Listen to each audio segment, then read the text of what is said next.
भारत के स्थलाकृतिक प्रदेशों के क्रम के अंतर्गत भारत का तीसरा मुख्य स्थलाकृतिक प्रदेश प्रायद्वीपीय भारत का वर्णन आज शुरू करेंगे।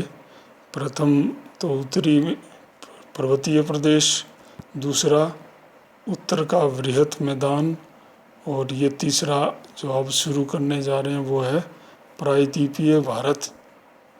प्रायद्वीपीय भारत को विभिन्न स्थलाकृतिक दृष्टि से विभिन्न उप प्रदेशों में बांटा जा सकता है, जैसे मध्यवर्ती उच्च भूमियाँ, दूसरा दक्कन का पठार, तीसरा पूर्वी पठार एवं मेघालय की उच्च भूमि, चौथा पूर्वी पहाड़ियाँ और पांचवा पश्चिमी पहाड़ियाँ। इन सभी प्रदेशों का क्रमशः वर्णन हम करेंगे, लेकिन आज का फोकस मध्यवर्ती उच्च भूमियों पर रहेगा। उससे पूर्व कुछ सामान्य परिचय और उत्पत्ति जो प्रायद्वीपीय भारत के प्रदेश की है, स्थलाकृतिक प्रदेश की, उसके बारे में चर्चा करेंगे। भारत का सबसे बड़ा स्थलाकृतिक प्रदेश प्रायद्वीपीय भारत का प्रदेश है, जो 16 लाख वर्ग किलोमीटर क्षेत्र पर फैला है। इसकी सामान्य ऊंचाई 600 से 900 मीटर के बीच वेरिएबल पर परिवर्तनशील है। यह एक त्रिभुजाकार प्रदेश के रूप में स्थित है, जिसकी आधार उत्तर भारत में दिल्ली से पूर्व की ओर जाने वाली रेखा के रूप में है तथा शीर्ष कन्याकुमारी में है। इस प्रायद्वीपीय प्रदेश की उत्पत्ति को अगर हम देखते हैं तो प्रायद्वीप भारत का जो प्रदेश है उसकी पपड़ी या क्रस्ट को एक अपेक्षाकृत स्थिर ब्लॉक माना जाता है, जिसमें लंबे समय से प्रीकैम्ब्रियन भूगर्भिक काल से कोई पर्वत निर्माणकारी गतिविधि नहीं हुई है। यह एक पठारी एरिया है जिसे शील्ड एरिया भी कहते हैं, शील्ड का क्षेत्र। विश्व की कुछ सर्वाधिक प्राचीन चट्टानें यहाँ पाई जाती हैं, पृथ्वी की उत्पत्ति से लेकर जो अभी तक बनी हुई हैं, जिनमें कुछ हद तक या काफ़ी हद तक भी रूपांतरण तो हो गया है, लेकिन वो चट्टानें, उनमें से बहुत सारी चट्टानें यूं की यूं प्रीकैम्ब्रियन युग से बनी हुई हैं। प्रायद्वीपीय भारत का जो क्षेत्र है, प्रदेश, ये एक पेनी प्लेन यानी संप्राय मैदान की दशा के निकट पहुंच रहा है। लंबे समय से इस पर अपर्दन की प्रक्रिया चलती आई है, जिसके कारण यह लगभग संप्राय मैदान बनने वाला हो गया है, इस अवस्था में पहुंच गया है। लगभग 135 मिलियन वर्ष पूर्व भारत का ये प्रायद्वीपीय क्षेत्र गोंडवाना लैंड का हिस्सा था, जो कि दक्षिणी अमेरिका, अफ्रीका और ऑस्ट्रेलिया महाद्वीपों के साथ एक साथ स्थित था। लेकिन करीब 120 मिलियन वर्ष पूर्व यह प्रदेश, गोंडवाना लैंड प्रदेश, उत्तर की ओर विस्थापित होने लगा, जिससे हिंद महासागर और अंध महासागर का निर्माण हुआ।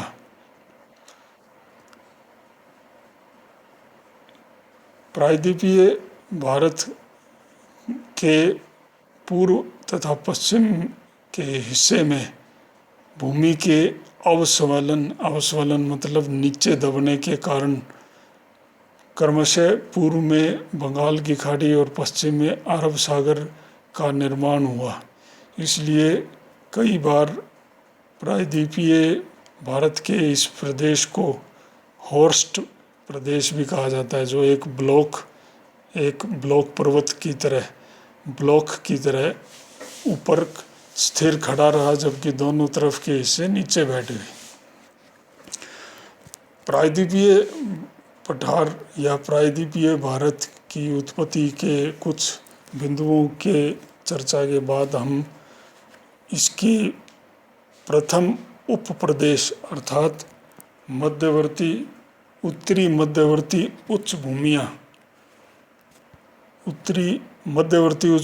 के दो उप क्षेत्र हम लेते हैं, उत्तरी मध्यवर्ती उच्च भूमियाँ तथा दक्षिणी मध्यवर्ती उच्च भूमियाँ।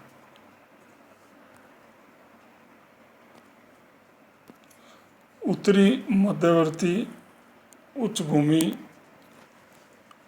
के अंतर्गत पूर्वी राजस्थान की उच्च भूमि एवं महाभारत पठार, अरावली की श्रेणी तथा अरावली की श्रेणी से जुड़ा इसके पूर्वी मैदान और बुंदेलखंड के पठार को शामिल किया जाता है। पूर्वी राजस्थान की उच्च भूमि अथवा पठार, जिसे हम हाड़ौती पठार भी कहते हैं, ये इसके निकटवर्ती मध्य प्रदेश में स्थित महाभारत के पठार से जुड़ा हुआ है और ये दोनों मिलकर करीब 1.67 लाख वर्ग किलोमीटर क्षेत्रफल का निर्माण करते हैं। ये पठारी प्रदेश आर्कियन युग की नीस चट्टानों के आधार के ऊपर निर्मित हो रखा है। अरावली पर्वत श्रेणी दूसरी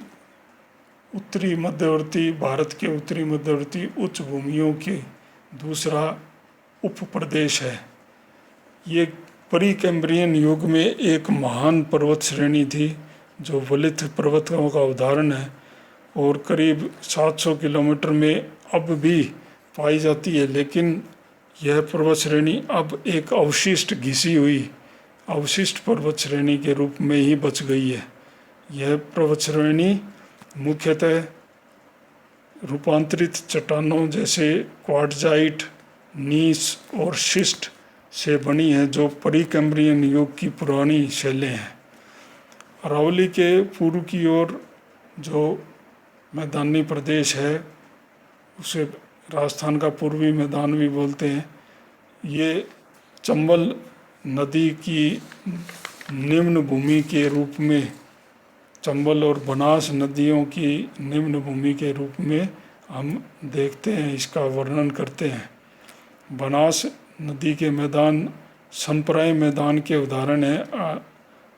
मध्यवर्ती माही नदी, जो डूंगरपुर बांसवाड़ा क्षेत्र से प्रवाहित होती है, ये विभिन्न घाटियों का एक समूह है, जिसे 56 का मैदान भी कहा जाता है। वो तरंगित उतार चढ़ाव युक्त घाटियों का क्षेत्र है। चंबल और सिंध नदियों का जो बेसिन है, मैदान है राजस्थान में और इसके निकटवर्ती मध्य प्रदेश में, ये विभिन्न बाढ़ के मैदानों, नदी किनारे के तटबंधों और एवं रेवाइंस अर्थात उत्खात स्थलाकृति या बिहड़ों से भरे हैं। विश्व के या भारत के कम से कम सर्वाधिक विषम बिहड़ इसी चंबल और नदी और उसके सहायक नदियों की घाटियों में देखे जाते हैं। इस चंबल और इसकी सहायक नदी घाटियों में उत्थान अथवा पुनर्यौवन, ऊपर उठने के कारण, तथा साथ साथ उससे बड़ा कारण मनुष्य द्वारा वनोन्मूलन के कारण भूमि उपयोग का विवेकपूर्ण ढंग से उपयोग न कर पाने के कारण ये बिहड़ों का निर्माण अपर्दन से हुआ। बुंदेलखंड की उच्च भूमि या बुंदेलखंड का पठार भी उत्तरी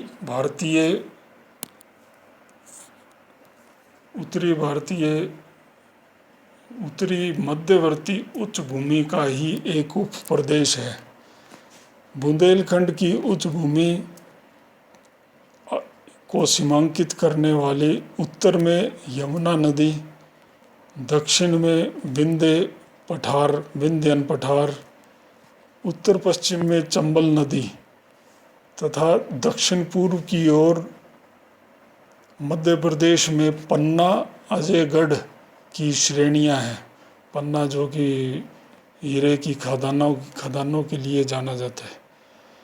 बुंदेलखंड का पठार करीब 55,000 वर्ग किलोमीटर क्षेत्रफल पर फैला है, जिसमें उत्तर प्रदेश के करीब 7 जिले और मध्य प्रदेश के 4 जिले आते हैं। यहाँ मुख्यतः रवेदार आग्नेय शैलों की चट्टानें पाई जाती हैं। रूपांतरित शैलें मुख्यतः नीस के रूप में है, जो बुंदेलखंड नीस के रूप में काफ़ी प्रसिद्ध है। बुंदेलखंड के पठारी प्रदेश में दक्षिण पूर्व की ओर विंध्य की निचली पहाड़ियाँ, भांडेर तथा कैमूर की श्रेणियाँ भी उसकी सीमा का निर्माण करती हैं।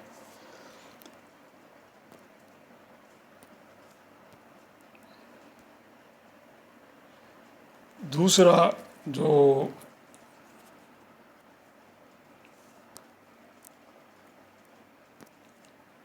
मध्यवर्ती उच्च भूमियों का दूसरा हिस्सा हम दक्षिणी मध्यवर्ती उच्च भूमियों के रूप में विभाजित करते हैं।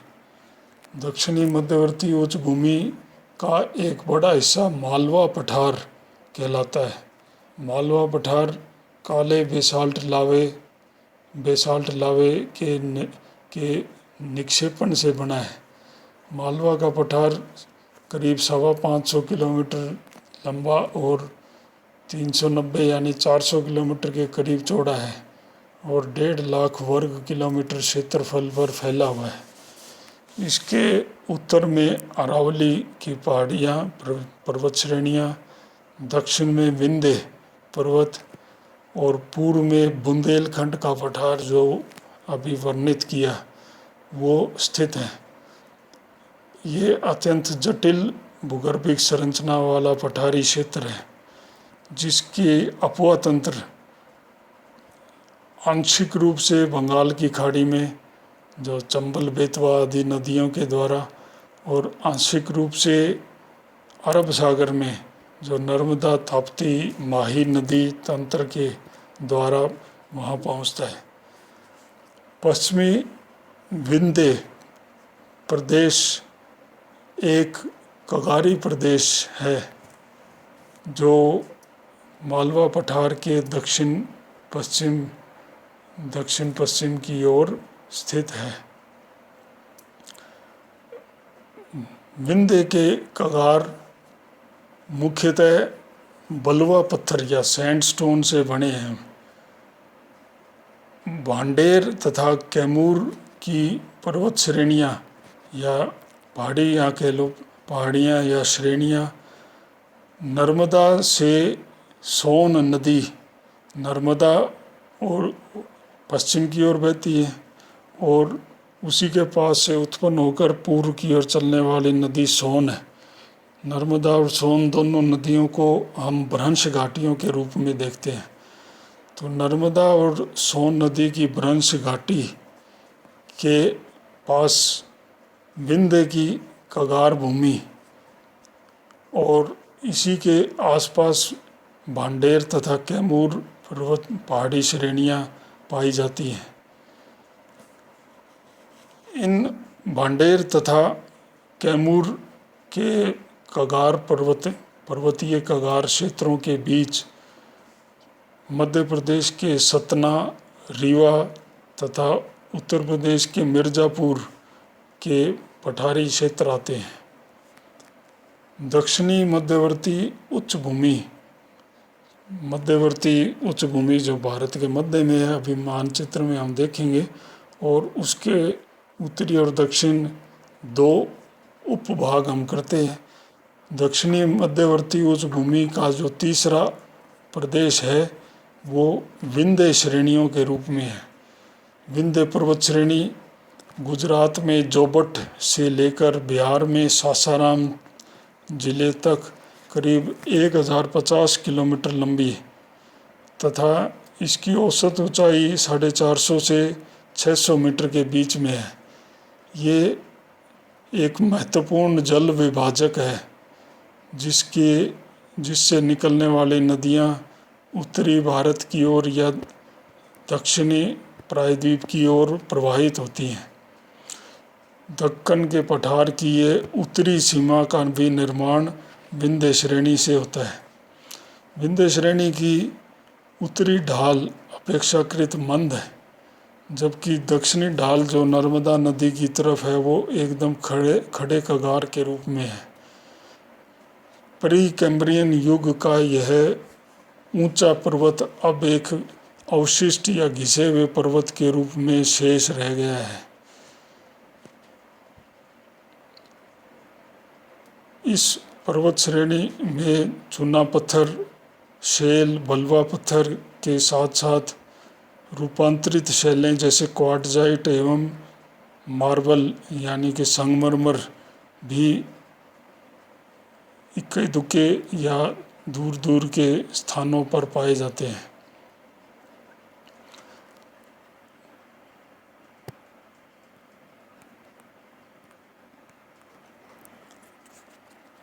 अगर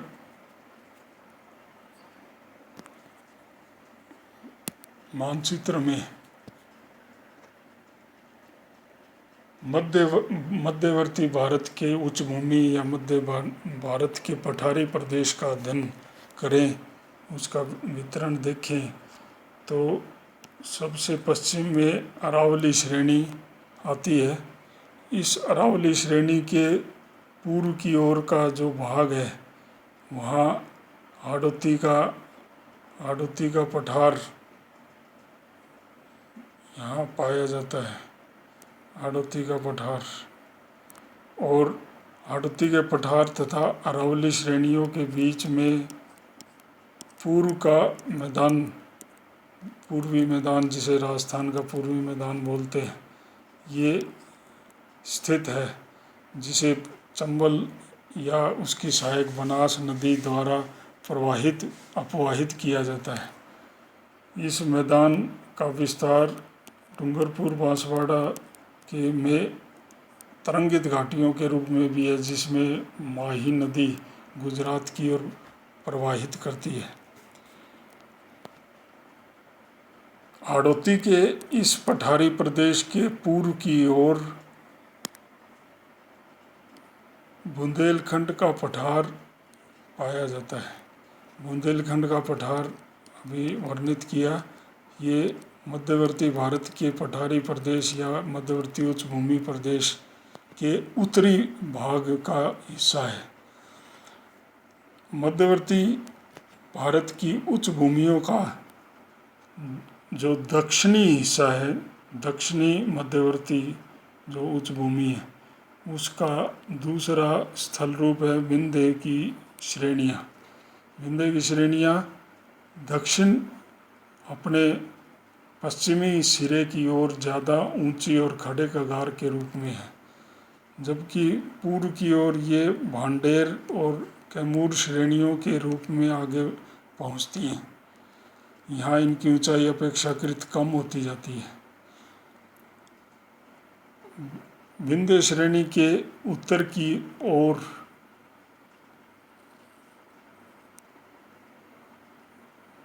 अरावली पर्वत श्रेणियों के और उसके पूर्वी मैदान के दक्षिण पूर्व की ओर मालवा का पठार है। ये मालवा का पठार और विंध्य श्रेणी और विंध्य का पठार, ये विंध्य का पठार का क्षेत्र है। ये दक्षिणी मध्यवर्ती भारत के दक्षिणी मध्यवर्ती पठारी या उच्च भूमि क्षेत्र हैं, जबकि अरावली प्रदेश, उसके पूर्वी मैदान, दक्षिण पूर्व में स्थित हाड़ौती पठार, और ये आपका बुंदेलखंड का पठार, ये उत्तरी मध्यवर्ती पठारी प्रदेश या उत्तरी मध्यवर्ती पठारी प्रदेश या उच्च भूमि प्रदेश का निर्माण करते हैं।